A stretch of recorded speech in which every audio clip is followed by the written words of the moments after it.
Monsieur, bonjour. Je vous remercie d'être là et je pense que vous soyez récompensé.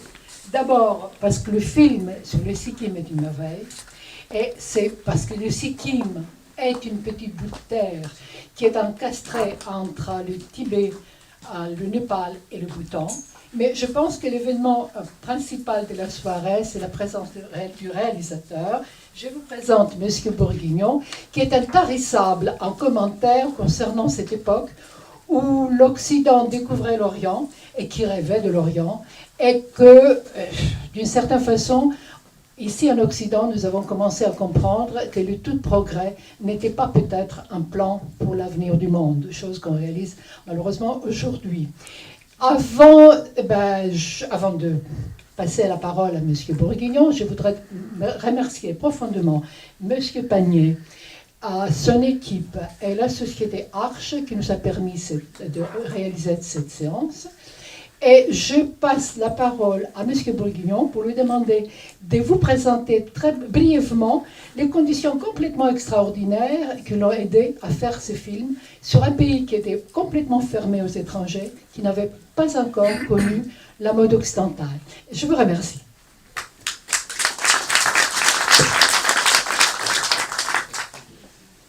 Bien, d'abord, sur la qualité technique du film, je suis obligé de vous exprimer mes regrets parce que au départ, nous avons tourné, c'était en 54, 55, c'était pas tout à fait hier.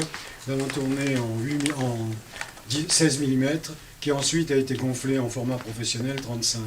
Déjà, il y a une perte de piqué et de contraste. Pardon, j'ai essayé de ne pas être trop technique, mais il fallait tout de même que je fasse cette précaution, parce que moi je souffre quand je revois ces images, parce que par rapport à l'original, ça a beaucoup vieilli. Bon. Et c'est un film, alors maintenant que je vous ai prévenu que techniquement, et le son aussi, vous verrez à certains moments, c'est terriblement cotonneux, c'est le grand âge affecte aussi la pellicule, il n'y a pas que nous.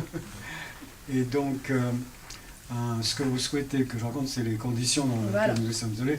Ah oui, c'était, en fait, à cette époque-là, le Sikkim, peu de gens avaient entendu parler du Sikkim. On connaissait le Bhoutan, on connaissait quelques États himalayens qui bordent le Népal, mais... oui, effectivement, il fallait le dire. Et donc...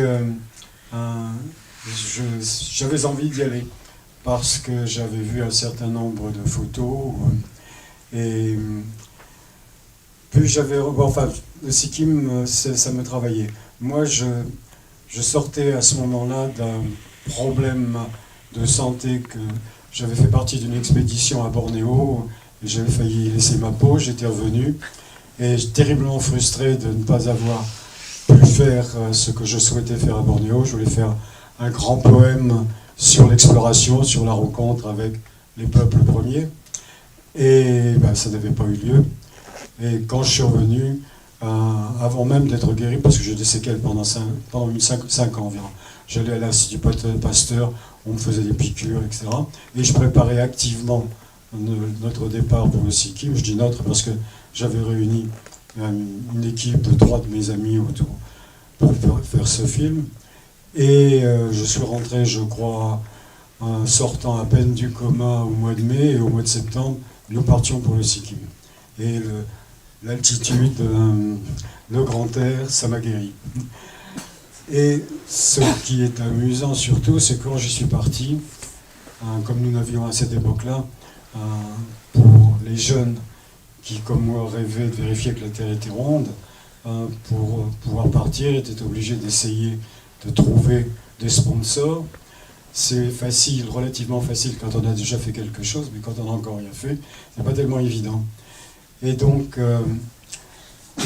pourtant j'étais extrêmement timide, mais je me souviens un jour de me retrouver en grimpant dans les étages sans rien demander à personne, dans les couloirs de l'immeuble du Figaro, qui était sur les Champs-Élysées, en cherchant sur le rédacteur en chef.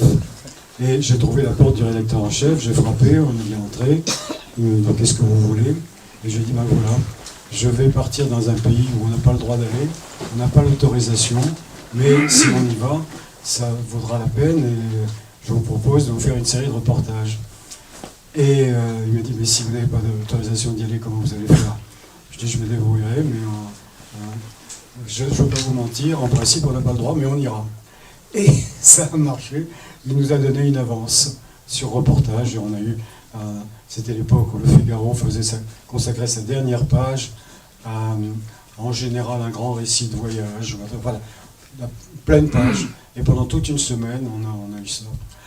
Ensuite, on s'est débrouillé pour avoir, on s'est fait prêter une caméra, on a eu de la pellicule gratuitement par Kodak, mais restait le voyage. Et encore pas, je ne sais quel... Et je vous dis, j'étais très timide, mais c'est ça la force des timides, c'est que quand ils entreouvrent une porte, subitement, ils s'engouffrent. Je me suis dit, pour aller là-bas, quand nous étions allés à Bornéo, nous étions partis à bord d'un porte-avions, la Romanche, en échange d'un film pour le service cinéma aux armées. Mais là, difficile d'aller en porte-avions dans les Himalayas, donc il fallait que je trouve autre chose. Et je suis allé au ministère des Armées, et en me disant, je savais qu'il y avait à cette époque-là le rapatriement des Français d'Indochine par avion. Il y avait un certain nombre d'avions qui étaient affectés à ça. Et je me disais, mais quand ils partent à vide. Donc peut-être qu'on peut partir au moins jusqu'aux 2 tiers du chemin. Et c'est pareil, j'ai cherché chef de cabinet, j'ai trouvé, j'ai frappé, je suis rentré. J'ai obtenu l'avion, tenez-vous bien, de De Gaulle, qui a été mis à notre disposition, nous 4, et notre matériel, pour partir en Inde, à Calcutta. Et là, à Calcutta, il se trouve que quand j'étais étudiant, j'avais eu comme prof de français un bonhomme remarquable qui s'appelait Marc Blancpain, et qui à cette époque-là était devenu le secrétaire général de l'Alliance française. Et je suis allé trouver Marc, et je lui ai dit, voilà, je pars en Inde, mais je dois obtenir une autorisation, en principe impossible à avoir, il faut donc que je puisse connaître des gens influents, et est-ce que je peux faire des conférences sur le cinéma français? Je sortais tout juste de l'IDEC, je ne savais pas grand-chose sur le cinéma en général, et sur le cinéma français encore moins, car je préférais le cinéma américain. Et il m'a donné un ordre de mission. J'étais reçu dans 4 grandes villes, dont Madras, Bombay, Calcutta et évidemment Delhi, et j'ai fait pour l'Alliance française des conférences sur le cinéma français. Et ce qui m'a permis de rencontrer Madame Nehru, qui à cette époque-là était simplement la fille du président Nehru, du Premier ministre Nehru. Et par une succession d'enchaînements, j'ai obtenu une autorisation d'aller au Sikkim. Ce qui était vraiment...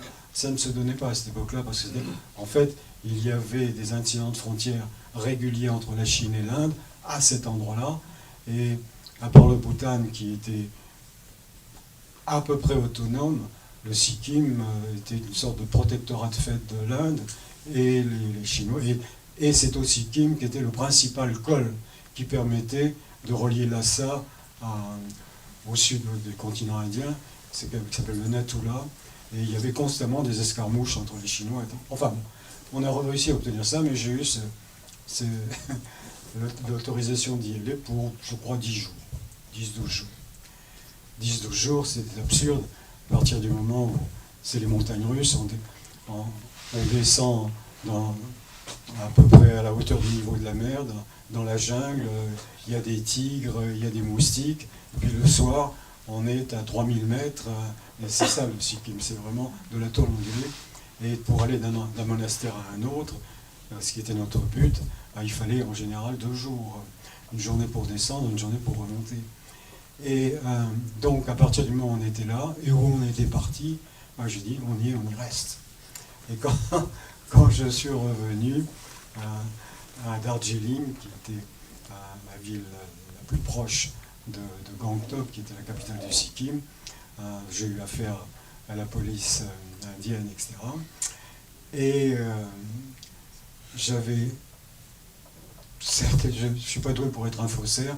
J'avais triché sur les dates, j'avais arrondi un 3 pour en faire un 6, un truc comme ça. Mais évidemment, ça s'est vu comme le nez au milieu du visage. Et on a eu un certain nombre d'ennuis, ils nous ont confisqué nos passeports. Et alors j'ai appelé Delhi. Ah oui, de nouveau, merci, il faut me le dire. Et là, c'est encore par... je crois que là, c'était un personnage merveilleux aussi, qui était représentant de l'agence France Presse là-bas, qui était un ami personnel du Pandit Nehru. On a réussi à débloquer la situation.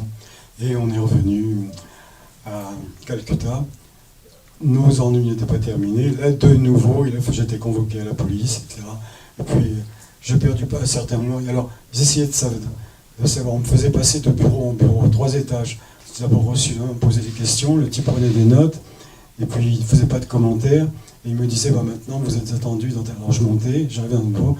Et avant que j'arrive, les notes avaient été envoyées, je m'en suis rendu compte très vite. Et le type me reposait les mêmes questions pour voir si j'avais fait les mêmes réponses. Alors ça m'a beaucoup fâché. J'étais un gamin, hein. Ça m'a beaucoup fâché, ça m'a rendu d'un seul coup. J'ai perdu patience. Et d'un seul coup, tout s'est calmé. Ils se sont dit, oh, bah, s'il est capable de se fâcher comme ça, c'est peut-être quelqu'un d'important, alors on va lui foutre la gueule. Et on est encore resté un mois aux frais de l'Alliance française, et en attendant que l'avion de Gaulle vienne nous chercher et nous ramène. Et je dois dire, aussi formidable, l'administration française avait été formidable à cette époque-là, car entre-temps, il y avait un changement de ministre. Le ministre qui nous avait donné l'autorisation donc de partir avec cet avion n'était plus là, il s'appelait Diomède Catrou. Je ne me rappelle pas, je ne me souviens pas du nom de son remplaçant.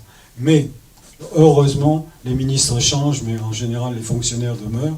Et le chef de cabinet avait reçu la même consigne, ce qui fait que malgré le changement de personnel, quand on a demandé, quand je suis allé au consulat de France et que j'ai dit voilà, qu'ils ont câblé à Paris, quelques jours après on m'a dit ben voilà, le temps, il y aura l'avion qui sera là.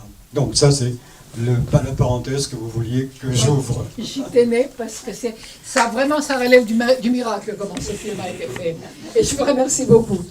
Je voudrais dire que vous auriez quand même une grande surprise au début du film. Vous allez voir comment était la mode à l'époque.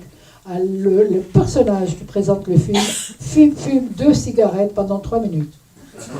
Et qui est oui, c'est vrai, c'est Jeff Kessel. Voilà, c'est Jeff Kessel. Voilà. C'est vrai, j'ai oublié ça. Voilà, merci.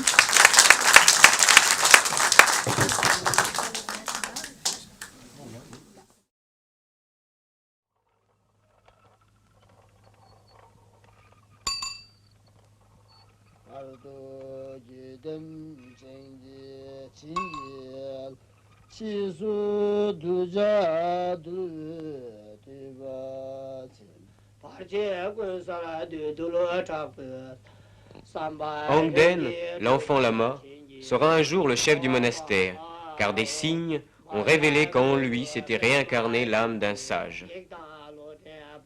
Pour le préparer à sa tâche future, Lenchi Lama lui enseigne les textes sacrés.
caravane arrive dans les basses vallées, tandis qu'un autre convoi venu de l'Inde remonte vers le Tibet.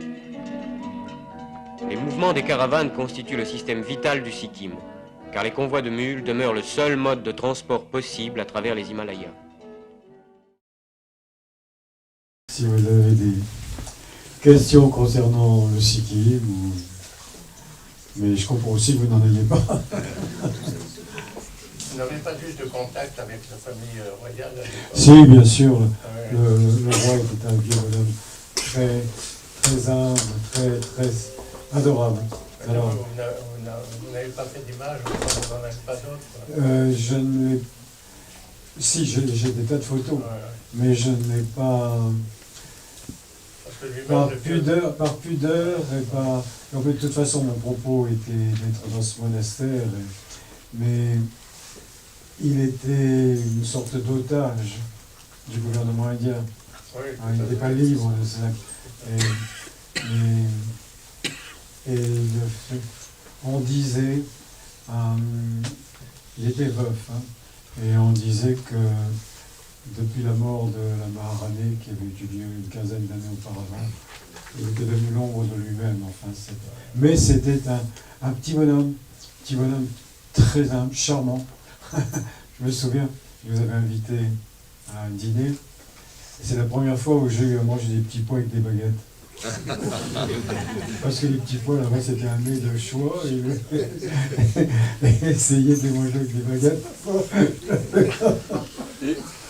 Et ce roi du Sikkim, Et c'était même celui le que... vieux Comment Maharaja, il faisait de la peinture. Il avait des visions, notamment du Kanchenjunga, et il reflétait ça et dessinait ça dans ses peintures. Oui. Son fils, ensuite, a eu un destin plus heureux que le sien, puisque il a épousé une fille américaine, Ça a été le commandant de la fin. qui est devenue à son tour la Maharanée, mais qui a ouvert, ça très américain, à New York. J'y suis allé, je ne sais pas, 15-20 ans après, par hasard, je passe sur la 5e avenue, il y avait la maison du Sikkim. Et c'était une maison où l'on vendait toutes sortes d'artefacts faits au Sikkim, des tankas, des tentures, quelque chose comme ça. Mais après, ils ont été balayés par les événements. Mais, Le Sikkim, mais le roi du Sikkim, c'est celui dont parle Alexandra de Villeneuve lorsqu'elle passe au Sikkim. non, vous êtes le père de celui-là. D'accord. Oui. Il avait une quarantaine d'années, je crois, quand on a... Il s'appelait Tenzing... Norbu Tenzing, je ne sais pas comment. J'ai tout ça dans mon bouquin. Mais... J'ai vu que les jeunes filles portaient le cheveu court. Ça, c'est au Bhoutan. Ah, au Bhoutan. Ouais. Ouais, les femmes bhoutanaises, j'ai pas vu une seule avec des cheveux longs. En revanche, les Tibétaines avaient parfois, souvent même des nattes, comme la petite Norboulamo, la jeune fille de la fin, qui est très belle et très sereine. Dans l'ensemble, bon, leur vie est extrêmement dure. Bon, tout ça a changé. Je suis persuadé qu'ils ont des téléphones portables comme vous et moi. Évidemment. Mais, Vous n'êtes jamais retourné au Sikkim, puisque c'est ton père au Sikkim, je n'ai pas pu y retourner. Je ne sais pas si ma tricherie du début avait laissé des traces, mais je suis retourné en Inde quelques 10 ans plus tard. Je suis allé plusieurs fois en Inde. Mais j'ai essayé de retourner au Sikkim, et je suis allé à Darjeeling, et là, on m'a dit non, personne ne va au Sikkim maintenant. Maintenant, vous pouvez y aller. Les touristes, maintenant, je pourrais y aller en touriste, bien sûr. Non, à moins que je sois blacklisté. Non, parce que c'est encore une zone sensible, évidemment, entre les Chinois et quand nous y étions, il y avait des rumeurs de combat au Natula.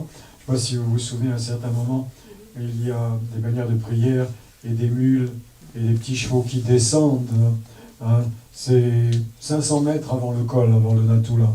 Et on ne pouvait pas aller plus loin parce qu'on se serait fait kidnapper par les Chinois. Et c'est encore une zone très sensible. Est-ce votre voix que l'on entend sur le reportage? Oui, c'est comme les images, ça a beaucoup changé. Non, parce que Il y a Ça a beaucoup beaucoup changé. de phrases poétiques, ça rend le film encore plus émouvant, donc c'était vraiment charmant, c'était un Merci, voyage oui. magnifique.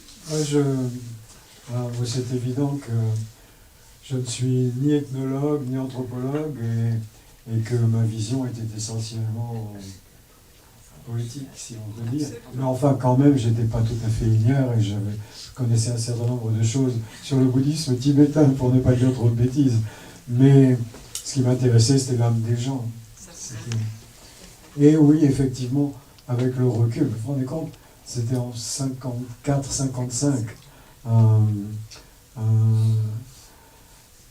Avec le recul, je me retrouve, sauf parfois quand même un petit peu tout à fait à la fin, quand je dis les gens du Sikkim sont parfaitement semblables à nous, etc. Il faut les respecter.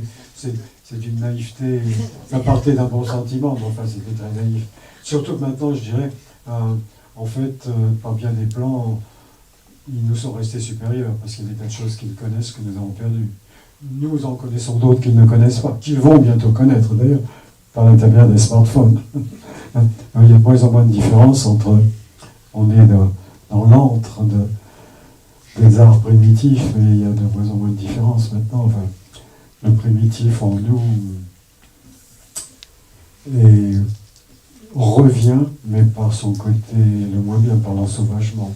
Alors que de leur côté, peut-être, j'espère, il y a quand même une ouverture, quoique non, enfin je suis plutôt pessimiste sur le monde en général maintenant. Et sur place, en quelle langue avez-vous échangé avec... Nous avions un interprète, le pèlerin, c'était mon interprète. Et en même temps, c'était un peu notre espion personnel. J'avais compris parce qu'il nous avait été fortement recommandé par le ministère des Affaires étrangères indien, quand j'ai eu l'autorisation pour 12 jours, de le prendre lui, plutôt qu'un autre. Donc, parce qu'ils avaient l'espionnite à ce moment-là, c'était vraiment une zone ultra sensible. Et combien de temps, au final, êtes-vous resté? Au total, oui. je vous dis, un mois et demi sans doute. Un mois et demi sans doute. Un peu moins. J'ai rencontré un seul étranger là-bas. C'était un personnage assez extraordinaire. C'était le prince Pierre de Grèce, qui était un spécialiste des familles, qui avait établi la généalogie des rois tibétains, enfin, qui était en train d'établir la généalogie des rois tibétains. Et c'était un tibétologue distingué, plus que distingué, renommé, et à juste titre.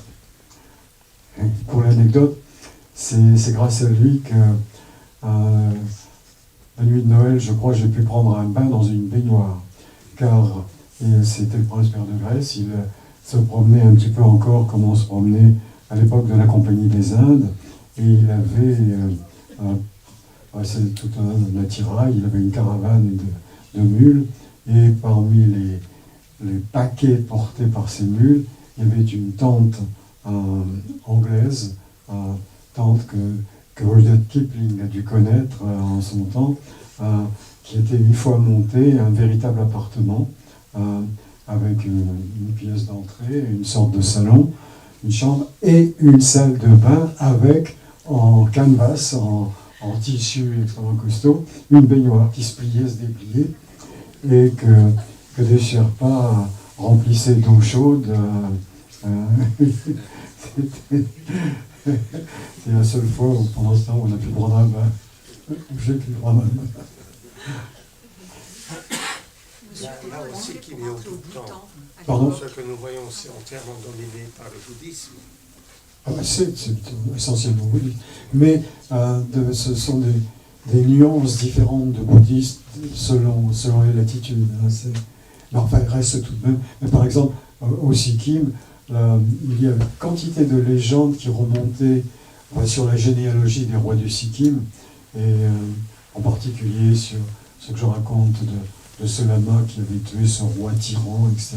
C'est absolument une légende du Sikkim, mais que tous les Tibétains, que les enfants apprenaient.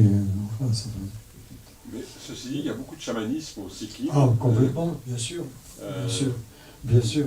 Mais en si peu de temps, on ne pouvait pas tout, Bien évidemment. tout faire. Bien évidemment. Mais, Mais par exemple, il y a Alexander MacDonald qui a été là-bas et qui a des quantités de photos de chamans en train d'officier au Sikkim. ah oui, oui. Et il y avait également Corneille Geste qui a été là-bas, qui a séjourné dans les années 50 dans un monastère qui dépendait du monastère de Saint-Maurice en Suisse et qui a séjourné donc et dans l'escalier d'honneur du monastère de Saint-Maurice en Suisse, il y a des tombeaux de chamans de type Tamang du Népal.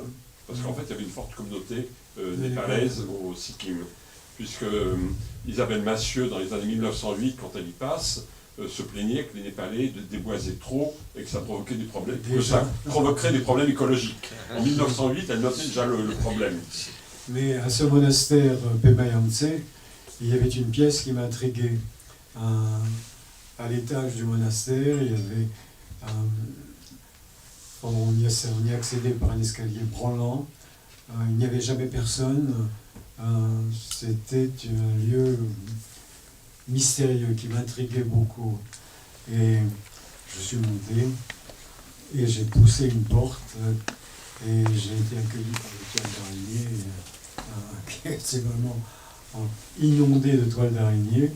Et il y avait, pour autant que j'ai pu voir, je n'avais pas de lampe électrique, je n'avais rien, et pour autant que mes yeux se sont déviés, il y avait toutes sortes de petites bêtes, il y avait des tambours, il y avait des choses contre lesquelles je me frottais de partout, et surtout les toiles d'araignée, c'était extraordinaire. Et c'était manifestement un endroit réservé aux pratiques chamaniques. Oui, complètement. Et, j'avais vu ça au Ladakh également, en 1976, dans un monastère, il y avait des salles un peu secrètes. C'est une réminiscence du culte Bon. Absolument. Et il y avait encore, et sans doute encore maintenant, la religion Bon a encore beaucoup d'importance dans tous les Himalayas. Absolument. Avec des nuances différentes. Mais tout s'est tellement mélangé que c'est des fois un peu compliqué de faire la part c'est terrible, entre les deux. Chacun s'est copié pour capter la clientèle des autres.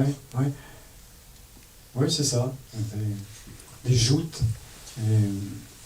Et quand on perdait, finalement, on gagnait car on prenait aussi ce qu'avait l'autre. Est-ce que vous pourriez en dire plus sur cette religion Bon? Non, je ne suis pas un spécialiste. Peut-être... c'est une religion qui était antérieure au bouddhisme, qui a beaucoup proliféré bien avant. Oui, bien. Non, mais quand Padmasambhava est allé évangéliser au Sikkim en particulier, oui. Il a eu devant lui un rempart de prêtres bonnes. Oui.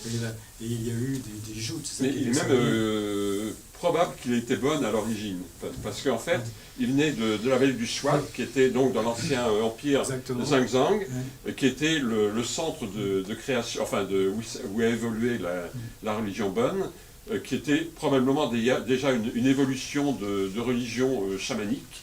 Et quand Padmasambhava est au Népal et qu'il a besoin de neutraliser les démons, il envoie 2 personnes dans la vallée du Swat pour récupérer un fourbou, donc une dague d'exorcisme de chaman, pour neutraliser les démons côté népalais. Donc il y a une vieille tradition bonne qui vient de toute cette région. Et il y a des récits aussi des joutes auxquelles les lamas se livraient en face des prêtres bonnes. Absolument. Pour nous, ça paraît extrêmement mystérieux, mais en fait, quand on est là-bas, très vite, on se dit, oui, sans doute, on sent les forces. J'ai une question de cinéma. L'introduction par Kessel est en noir et blanc, et le film est ensuite en couleur. Alors ça, c'est ma première question. Pourquoi ? Et deuxièmement, comment vous avez fait au niveau des rushs? Parce que je pense que vous n'arriviez pas à tirer les bobines de film sur place. Donc, bien sûr que non. Alors, comment ça se passe dans ce cas-là? Vous faites ça au petit bonheur la chance? Enfin, comment ça? Non, c'était plutôt organisé quand même. Oui, non, mais je veux dire, c'est difficile pour la colorimétrie. D'abord, noir et blanc au début pour Jeff Kessel, tout simplement. On a tourné ça quand le film était terminé. Jeff l'a vu, je ne le connaissais pas ni commun, il l'a vu, et il a dit, ah mais moi je veux absolument présenter ce film, et il avait beaucoup aimé.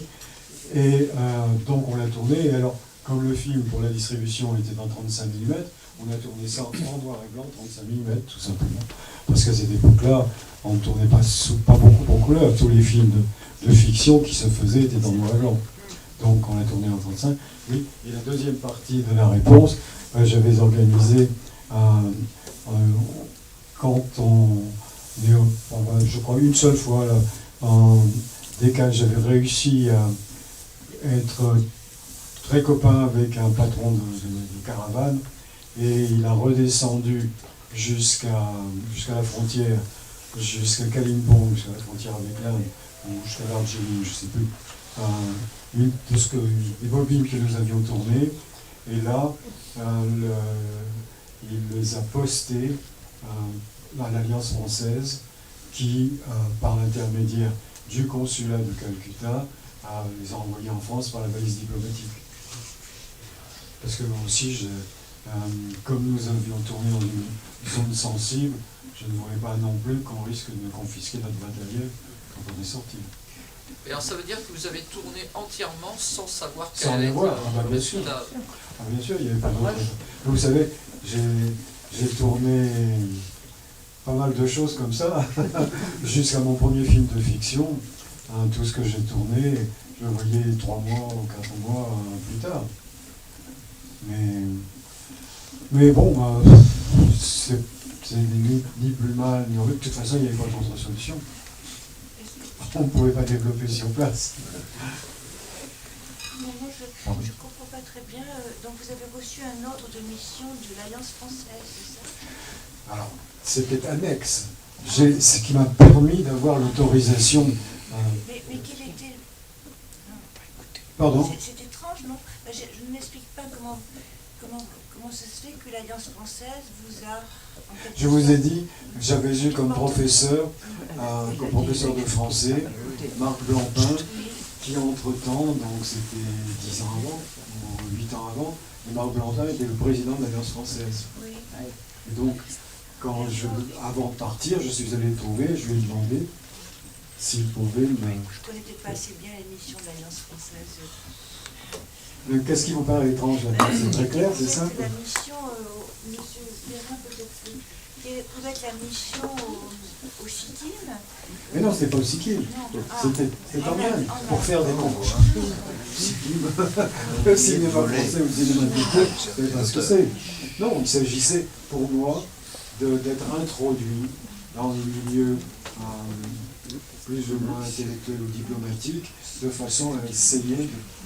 Et ça a été plus que imaginé, puisque à une séance une de ces conférences, dans laquelle j'étais lié aussi, j'avais il n'y a pas que l'Alliance française, il y avait Unifrancine aussi.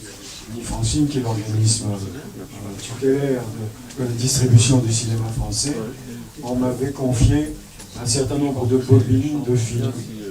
Et donc, je faisais des conférences projections sur le cinéma français, sous l'égide de l'Alliance française et organisée par l'Alliance française.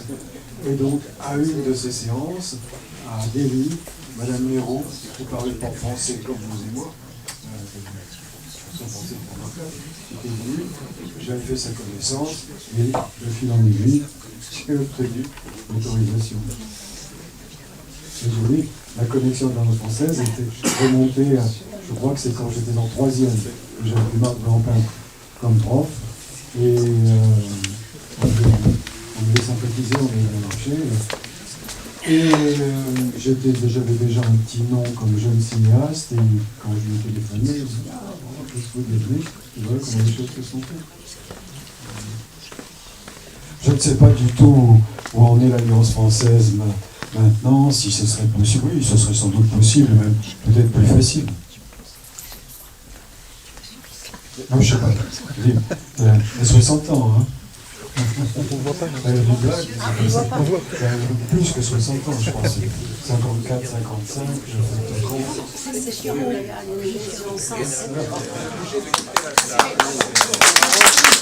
l'avez trouvé